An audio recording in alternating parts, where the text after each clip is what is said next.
Hey YouTube, this is Zach with Achilles Financial, and we are back looking at what in the world happened today with the markets, as well as 3 opportunities that I have for you as to what you can buy and why I think that they're a good options trade. So while you can buy and look for a long-term investment, whether that's dividend or value, what I'm going to be discussing today is going to be an options trade, in particular a lot of call options. So that being said, if you find this content helpful or enjoy this video, please leave a like and hit that subscribe button down below. So without further ado, as you can see here, today we saw nearly a 5% drop. Really, if we just look at the one day, you're looking at an 1,800 point move or $18 move. Started out the day much lower than we were yesterday. Yesterday we were around 320. And we saw that just drop, in particular from the Fed comments that Powell had regarding, hey, what are we looking at? It wasn't positive, it wasn't negative, it provided clarity. However, it wasn't confidence inducing. Now, what I want to highlight here is that if we look at the past month, it's just been great day after great day after great day. And the very first day that we ended in the red, particularly off of not super exciting news, I believe that a lot of people were saying, hey, we want to consolidate our holdings. We want to take advantage of our profits. And that's where we saw the huge sell-off. At that point in time is when we saw the bounce off of 300. Remember, 300 is an important number for the SPY. It is not necessarily one made up of technical, but rather one that people say, hey, if it breaks 300, we're really going to be in trouble. So what I'm interested to see here is if people are going to be buying on the dip in overnight trading. And when we reference overnight trading, that's not necessarily for those of us who are on Robinhood or Webull or the traders like that. Rather, what we're looking at here is the big investment broker firms trading in after hours. So we will not be able to touch that, but I think tomorrow morning around 8 o'clock we'll have a pretty good idea of how the market is going to open, in particular regarding Dow futures. So just the fact that we bounced here at the bottom, I'm expecting a lot of people to do what I'm doing, and that's buying the stocks at a discount. So as you can see, I did buy 2 SPY puts, and then what I ended up doing today is I said, hey, I think we're going to bounce off the 300. So I took my put and then I turned it into essentially a credit spread, saying that I don't think that it's going to break 300 by end of day tomorrow. Not one of my better trades, but I wanted to lock in the profit that I had. And so if that's the case and we do have a good day tomorrow, then what's going to end up happening is I'm going to make $24. So we'll see if that actually happens. I'm still bullish. I think we're going to bounce upward tomorrow. And if that's the case, that scares me as we're talking about this. It hits 300 and instantly bounces back up. So maybe not. We'll see. Again, overnight trading is going to be the telltale sign that we have there.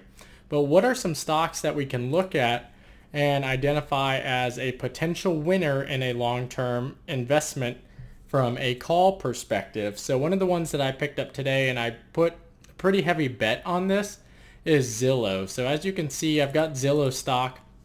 It's a call option rather. So I've got 5 call options for $7.17. It did cost me $900 and I'm already up about $100 on this trade. Now what we're looking at here, and this is a play that I think you can follow, and even though $2 is a very high premium, Zillow is a big mover. So let's take a look at the stock. So over the course of the past month, we've gone from what looks to be a low of $45 to a high of, I believe, $65, really $66. They did hit their all-time high during this time period, $66, $68. So why am I buying $65 calls? So Zillow is an industry leader along with Redfin in the home buying market. The mortgage rates are going to continue to stay low. The country is continuing to open up. However, people are not necessarily going to want to go and walk through every single house. They're going to be looking at using online brokerage. Now, Zillow is a very volatile stock, and I don't believe that they pay a high dividend. They do not pay a dividend, so I don't like them as a long-term necessary value option, they are definitely a growth stock. If you look over the past year, we've seen a lot of volatility. However, we're still riding up, up, up. So they need to continue to generate revenue, which they've been doing really well, and I anticipate them to continue to do so. Now, during the last announcement from economic data of new home sales, it blew it out of the water. So I anticipate that Zillow is going to continue to perform very well. However, I'm not holding long term. I'm looking at the options. So they are a big mover. I want to highlight this option is just for next week. We're still looking at calls for $100. That would be essentially a $6 move. What I'm looking at is, again, the key high for them, and they rotated out a little bit this week, but a key high is that $66. But they bounce up and down, and we've got some time. That's the big thing that I'm going to be highlighting for all these options trades, are time. So we've got Zillow right here at July 17th, which is more than a month out. However, for them to hit that same high, it's still only $2. So you're looking at a $200 trade for a stock that all we need is over the course of the next 2 weeks for it to bounce as much as $3 or $4 for this to become a $2.50 profit, which is a 25% return on investment. What I'd really like to see is I want them to hit that $65 mark. And when you have them in the money, you can see that even this right here, we're looking, and this is with a bearish approach, but we're still looking at 570. So if they break that $65 mark and I can double or triple my money, that's what I'm looking to do. Ideally, I do think that this is going to be a 300 or 400% return investment. Very bullish on Zillow, but that's mostly because they are just a very volatile stock. You can see the up and the down, and these ups and downs, you don't realize that this is $60 down to $57. These are some pretty big swings. I mean, you're looking at essentially a 5% swing over the course of 1 and 2 days.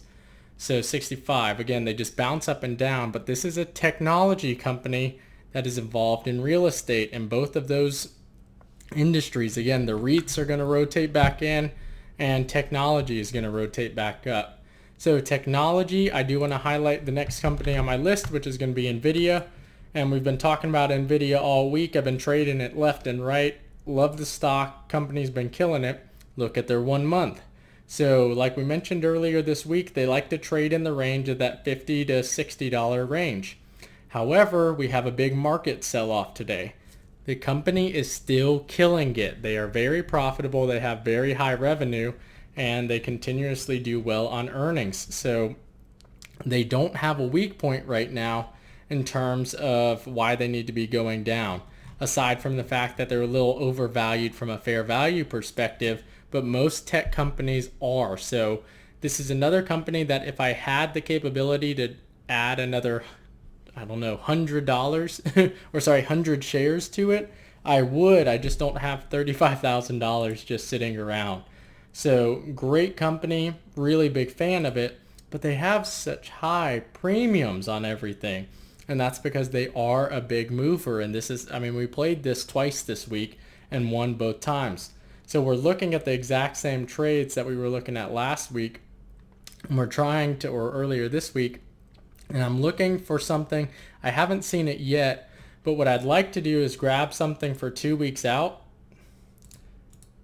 And what we're looking for here is grabbing for something probably, I'm really looking at 365 mark because they just punched higher last time. So if we look at the 365 call, and we're looking for 2 weeks out, it's very expensive. Unfortunately, I really don't even see this going down, but this is 2 weeks out and I'm still bullish. Again, look at this. This is essentially, that's $11 out of the money and it's still 900 bucks.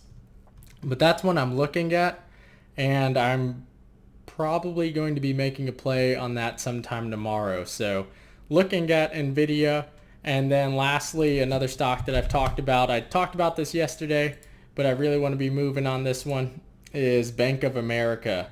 And I actually went ahead and made my trades today. I made them a little bit early, so I'm down 30% on this trade right now. That was original cost $7.88. And before you get caught up on this one, remember the Zillow one we're up on, but I really like this trade right here. So we're going to see over the next few weeks, if we go into Bank of America, banks sold off hard, but that was after following a big rally up with really not a lot of explanation for why they were up 8-10% in a single day. Bank of America is not necessarily the biggest mover either. You can see that they netted out about 9%, where if you remember my friend Wells Fargo, they ended up right at, we'll say 8% as well, or 9%. So they kind of moved in tandem today. But the one that I'm looking at is Bank of America. Even though they don't move as much as Wells Fargo and JP Morgan, what I do want to highlight here is when we're looking at them, I don't know why it shoots so high up, but they have earnings the second week of July. So that's really what we're looking for here, is these July 17th calls. I've got them at $28 a share. So the other item I did today is I picked up 25 shares of Bank of America. I am looking to build my position. I am going to be making a deposit tomorrow of $200. I would like to purchase another 50 shares of Bank of America stock tomorrow, depending on if I can liquidate some of my portfolio. And the reason for that is because I want to build up a portfolio of 100 shares of Bank of America stock. All that being said, for Bank of America, what we're really looking to do here is get loaded up on shares, get loaded up on calls right before earnings. They do have ex-dividend here shortly within the next 3 weeks, I believe. It's right at the end of June normally. So they do have ex-dividend. I want to capture those dividends. And then these call options that we see right here, if we can get them for 50 cents and the stock sometime over the next 2 weeks does turn bullish, which I do anticipate they'll rotate back up. I do think they'll hit 28 by earnings. I don't know if they'll do it in the next 2 weeks, but all we need is one bounce up, one turn a little bit more bullish, and I anticipate that we're going to see some big gains here. I do need it to be around 90 cents a share for this to work for me. So I'm pretty bullish on it. I like Bank of America stock. All of you know that. And I pointed out this trade just yesterday. So I am thinking that this is going to be the big move. Those are the plays that I'm making. As you can see today, if we net this out, I'm really only down about $40, which I am very happy about just because of the way that the trades have been this week. I had a big cash reserve and I was able to go in on some plays that I like and lock down some profits. And I think that we're going to be able to do the same thing tomorrow. It's going to be a fun day. It's an exciting time to be an options trader. If you are looking forward to it, let me know some of your plays and picks that you are looking at down below. And if you found this content helpful, please leave a like and subscribe. Thanks everyone. Talk to you later. Bye.